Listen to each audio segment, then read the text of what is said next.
Hola, hola, ¿cómo están? Qué bueno encontrarnos de nuevo a través de este tiempo tan especial. Un tiempo lindo, un tiempo que pasamos para disfrutar de lo más importante a lo cual nosotros podemos apelar, y es a la palabra del Señor. Estamos hablando de un tema: cómo enfrentar los tiempos difíciles, y 7 llaves poderosas para enfrentar tiempos difíciles, 7 consejos, 7 actitudes que debemos de tener ante las adversidades. Hemos dicho esto muchas veces: como seres humanos siempre nos vamos a enfrentar a momentos, a tiempos difíciles. No sabemos dónde van a venir los problemas, cómo van a venir, cuándo van a venir, no lo sabemos. Lo que estamos viviendo con esta pandemia nos dice esa gran verdad. No nos imaginábamos que el 2020 nos íbamos a encontrar con una situación como la que estamos viviendo, y nada más ni nada menos que a nivel mundial.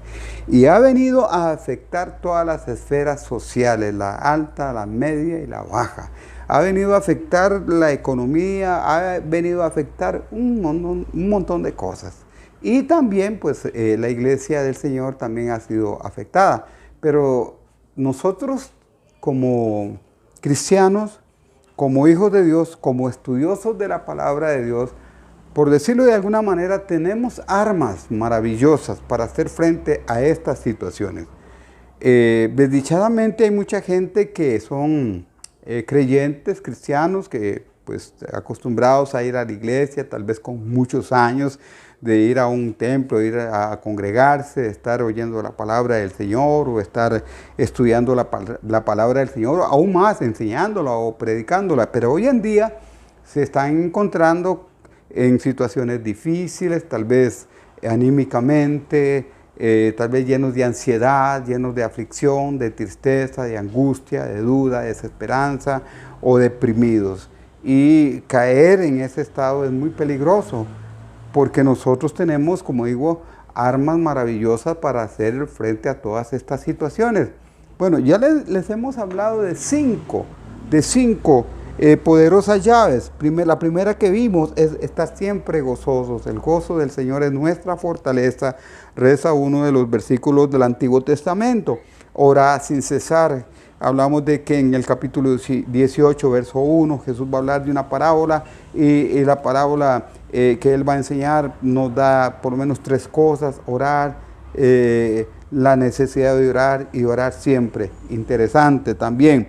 También hablamos de dar gracias a Dios en todo. A veces somos tan mal agradecidos con Dios porque no le estamos creyendo, o porque cuando tenemos algo, cuando nos da algo, entonces nos olvidamos de Él, y eso es mal agradecido, nos quejamos por todo.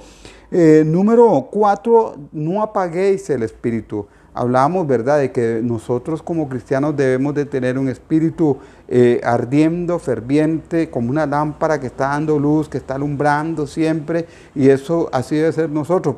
Obviamente que eso va a afectar a los que nos rodean para bien. Número 5, no menospreciéis las profecías. Y cuando hablamos de no menospreciar las profecías, hablamos de que no hay que creerle a todo lo que oímos, porque desdichadamente muchas cosas pues que estamos oyendo hoy en día no son bíblicas. Y hablamos de que Jesús nos enseñó de que mirad que nadie os engañe, ¿verdad? El engaño a través de profecías y de falsos maestros, falsos apóstoles, falsos profetas, falsos pastores, falsos evangelistas, y aún falsos cristos, ¿verdad? Era el detonante para estos últimos tiempos. Ahora vamos a tocar la penúltima llave, y es nada más ni nada menos, la encontramos en el versículo 21. Retenedlo todo. Examinarlo todo, retener lo bueno. Hay que examinarlo todo y retener lo bueno. Pareciera como que este otro aspecto va muy vinculado al anterior, a no menospreciar las profecías. Hay que examinar de dónde viene la profecía, pero también nos habla de examinarlo todo y retener lo bueno. Hay cosas buenas y hay cosas malas. En Mateo 6:14, ¿cómo podemos hacerle frente nosotros a a esta situación, o donde estamos viviendo en un mundo relativista, una sociedad relativista, una sociedad posmoderna, donde a lo malo se lo dice bueno y a lo bueno se lo dice malo. Bueno, esto no es nuevo, porque eso ya estaba escrito hace muchos años atrás. Y el capítulo 6, verso 14, nos dice: ceñíos vuestros lomos con la verdad. O sea, nosotros tenemos que estar buscando la verdad, escudriñando la verdad, para poderle examinar aquellas cosas que parecen verdad, pero no lo son. Podemos ligar, como dije, este consejo al anterior. Vivimos en tiempos que la gente tiene una comezón de oír, la gente quiere oír, pero desdichadamente, como dice el escritor, no la palabra de Dios. Quiere oír cosas que vayan de acuerdo a su corazón. Hay gente de verdad que va a algún lugar y le dan un consejo, pero no le gustó. Va a otro lugar, le dan un consejo, pero tampoco le gustó. Y buscan un consejero cristiano para que le dé un consejo y tampoco le gustó. Y ¿por qué? Porque quizás los consejos que les están dando van contra de lo que ellos quieren oír.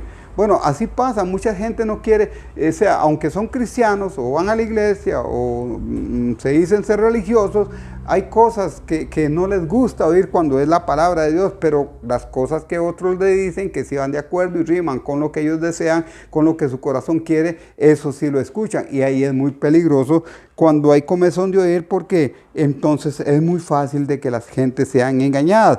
En estos tiempos es cuando más discernimiento necesitamos. Discernimiento es lo que más se necesita en estos tiempos. Por favor, entendamos eso. El discernimiento nos ayuda a discernir lo que es bueno y lo que es malo. Lo que es bueno y lo que es malo. Y esto no es algo relativo, es algo que está establecido por Dios y está establecido en su palabra.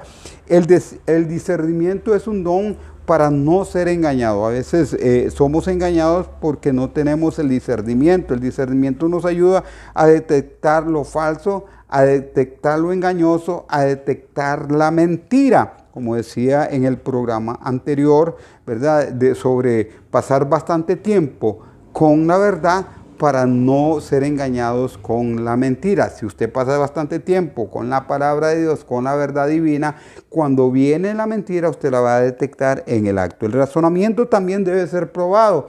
Es muy importante, ¿verdad? Hoy estamos ante una era posmoderna y hay una fe, ¿verdad?, que está por ahí gravitando, que es la fe emotiva. Entonces la gente cree por lo que siente, la gente cree por lo que ve, pero esa fe no es espiritual. Eso es una fe que a veces es esotérica, a veces es mística, y entonces eso no va a estar bien porque no concuerda con la palabra de Dios. Usemos la palabra como una caña de medir. La palabra de Dios es como una regla, como una caña, como un crisol donde vamos a ver la verdad y vamos a encontrar la mentira. Hagámosle un examen a todo lo que vemos y oímos. Y como dice el apóstol Pablo, examinaos a vosotros mismos si estáis en la fe. Vea qué tremendo ese texto de 2 de Corintios 13:5. Examinaos a vosotros mismos si estáis en la fe. Y yo creo que eso es una cosa que necesitamos muy frecuentemente practicar. Examinarnos a nosotros mismos, examinar nuestro corazón. ¿Estoy caminando de acuerdo a la palabra de Dios? ¿O estoy caminando en algo que yo digo que es fe o que alguien me ha dicho que es fe? Hoy prevalece el pensamiento positivo, la confesión positiva. Eso se ha metido dentro de la iglesia muy fuertemente, pero la gente no se ha detenido a examinar las cosas. Esto está en la palabra. Y aún más, otra cosa que se ha metido fuertemente en la iglesia es el pragmatismo. La gente hace cosas y como da resultados, creen que es de Dios, ¿verdad? Escuche bien, no siempre aquello que da resultados es de Dios, porque la gente piensa que cuando hace algo y da resultados es de Dios, pero no, eso se llama pragmatismo. No es así. Tenemos que tener mucho cuidado, retener lo bueno, necesitamos retener lo bueno. Y también vemos por ahí la palabra retener. Esta palabra nos habla de perseverar, de ser constante, de no cambiar, de no ser como la onda del mar.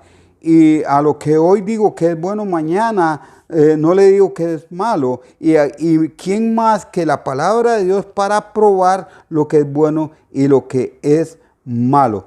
La Biblia es nuestra regla de conducta y de fe que nos hace ver estas cosas. Allá por el capítulo 5, versículo 20, en Isaías, hay un texto muy interesante que quiero leerles para ponernos dentro de este contexto, ¿verdad? De no llamarle a las cosas al revés como el profeta nos dice.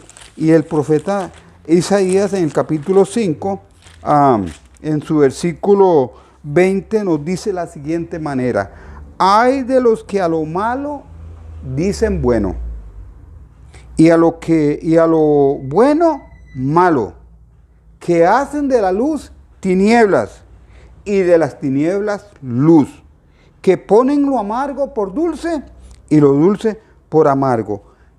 Oiga qué tremendo, esta palabra hay. En otra versión pudiera decirse de la siguiente manera: qué mal les va a ir a todos aquellos que a lo malo le dicen bueno, que a lo dulce le dicen amargo. ¿Verdad? Qué mal les va a ir. Esa palabra hay.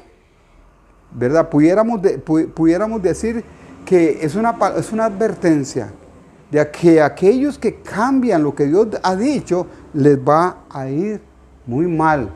Necesitamos ponernos de acuerdo a la palabra de Dios y examinar a la luz de la palabra. Allá en el capítulo 17, cuando el apóstol Pablo llega a predicar a un lugar, la gente de ese lugar recibieron el mensaje, recibieron la enseñanza, pero después lo examinaron a la luz de las Escrituras. La iglesia de Berea, los bereanos, que ellos examinaban lo que se les predicaba a ver si estaba de acuerdo con las Escrituras. Yo creo que hoy es muy importante porque de los púlpitos, también ahora de las plataformas sociales que muchos están predicando, y yo doy gloria a Dios por todo lo que están predicando la verdad conforme a la palabra de Dios. Pero también hay muchos que no están predicando la palabra de Dios. Ellos usan la palabra de Dios, pero no están predicando la palabra de Dios. Hablan y enseñan de Dios, pero no están predicando la palabra de Dios. Y por eso hay que tener mucho cuidado y hay que examinarlo todo. Yo creo que es muy importante. Y también el mundo en que vivimos es un mundo relativista y hoy, ¿verdad?, se están aprobando leyes que son malas, que no están de acuerdo a la palabra de Dios. Se están aprobando leyes que no van de acuerdo a los principios con los cuales nosotros crecimos como familia. Entonces se han adaptado otros conceptos, ¿verdad? Porque las minorías, pareciera que las minorías tienen la razón, pero nunca la razón va a estar por encima de la verdad.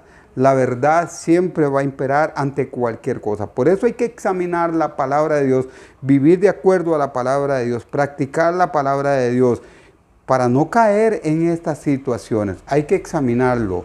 Examinémoslo como cuando usted toma una lupa y comienza a ver lo pequeñito, ¿verdad? Entonces le va a ayudar más. Hay un profesor que es un anciano, nos enseñaba mucho, y su tema, pues cuando nos enseñaba era sobre el Apocalipsis, y él ha escrito varios libros al respecto. Y él nos hablaba, y recuerdo que él llegaba a una clase y en una bolsita sacaba algo de la bolsita y sacaba 3 cosas. Sacaba, número 1, un borrador. Número 2, unos audífonos. Y número 3, una lupa. Y él nos explicaba. El borrador era para borrar un montón de cosas que no estaban bien, que aprendimos, que nos enseñaron, pero que no eran de la palabra de Dios. Los audífonos, nos decía él, eran para taparnos los oídos y no oír aquellas cosas que no debemos de oír, sino oír lo que viene de Dios, la palabra de Dios. Y la lupa era para examinar bien lo que estábamos leyendo. Por eso es muy importante que nosotros lo examinemos todo y retengamos lo bueno. Y máximo en estos tiempos, como ya hemos mencionado, del capítulo 5 y verso 20 de Isaías. No hay que decirle malo a lo bueno. No, no, no, no, ni bueno a lo malo, tampoco. Como dicen nuestros abuelos, al pan pan y al vino vino. Aquí no hay que cambiar por nada. No podemos cambiarnos.